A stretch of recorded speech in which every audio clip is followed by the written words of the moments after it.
So that night, the entire world saw what the full military might the U.S. military is capable. They even talk about the discombobulator because they never got a shot off. The Russian equipment didn't work. The Chinese equipment didn't work.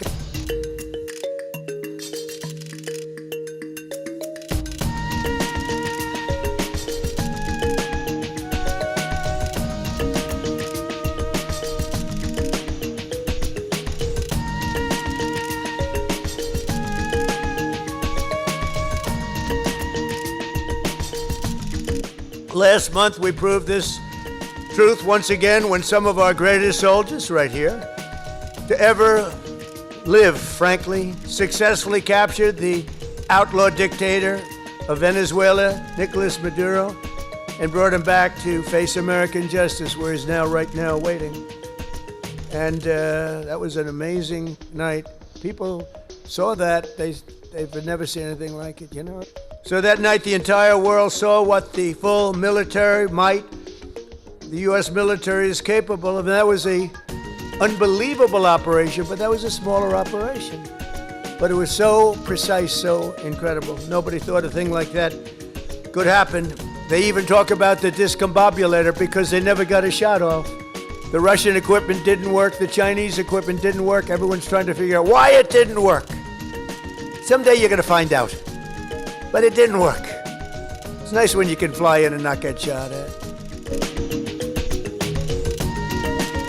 I think it is clear that Beijing's objective is certain, and that is to coerce Taiwan into submission. What we also have to do is continue to stand with Taiwan.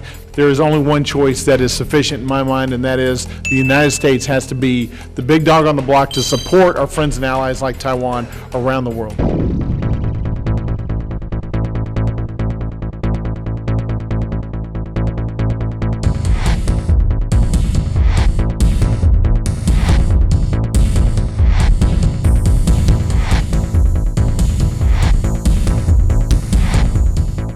I think it is clear that Beijing's objective is certain, and that is to coerce Taiwan into submission.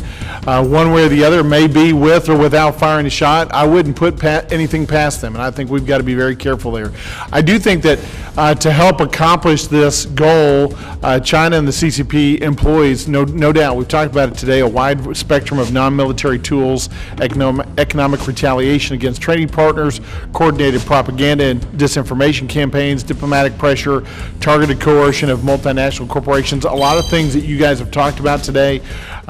When Taiwan refuses to conform to, and we've got to take note of it, these actions, though, are not isolated incidents. They're part of what I believe is an intentional strategy, how some of the diplomatic views of Taiwan have shifted over the years because of the pressure. You can look in the Western Hemisphere, and over the past decade, a number of countries have flipped their position on Taiwan because of the Belt and Road Initiative and what pressure China is putting on even countries in the Western Hemisphere to take their diplomatic positions.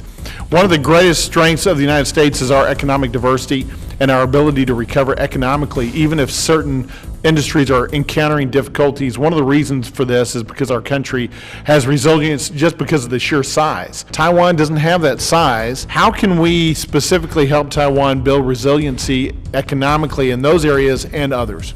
So we have seen instances in the past where the PRC puts a great deal of economic coercion both on Taiwan and on other partners.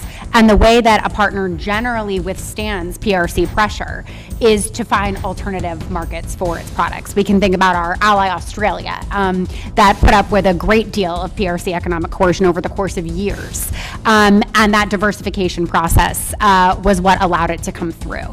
Because Taiwan is geographically smaller and is smaller as an economy, as you say, doing that work ahead of time, we should be looking at European countries that have significantly stepped up their interest and stake in Taiwan issues in recent years as potential destinations. Yeah, it's exactly what we need to be doing. It's a long-term project. It's not short-term. It takes dedicated policies to do that over a number of years, but we absolutely have to do that.